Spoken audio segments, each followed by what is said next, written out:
ఇక రేఖ రుద్రాని రాహుల ఫోటో దగ్గరికి వెళ్ళి, మీరు ఏదైతే సాధించాలని అనుకున్నారో, దేనికోసమైతే నీ జీవితాన్ని ఫనంగా పెట్టావో అది రేపటికి నిజమవుతుందమ్మా. కానీ అది నీ చూడడానికి నువ్వు లేవే అనే బాధ నన్ను వెంటాడుతుంది అని అంటుంది రేఖ. నువ్వేం బాధపడొద్దు రేఖ. మీ అమ్మ కూడా ఈ ఆస్తిని సొంతం ఎప్పుడవుతుందా అని ఎదురుచూస్తుంది. ఆస్తి నీ చేతిలో పడిన మరుక్షణం ఆమె ఆత్మ శాంతిస్తుంది. కానీ నాకెందుకో ఆ విషయంలో కాస్త భయంగా ఉంది అని అంటుంది రేఖతో భ్రమరాంబ.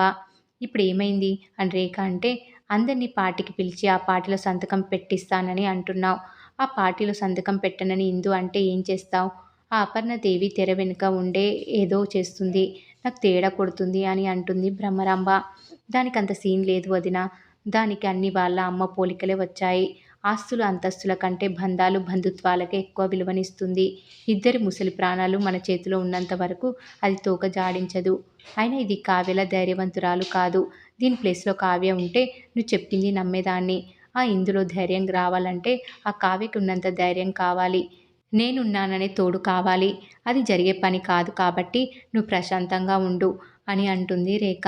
మరి ఏం జరగబోతుందనేది రాబోయే ఎపిసోడ్‌లో తెలుసుకుందాం.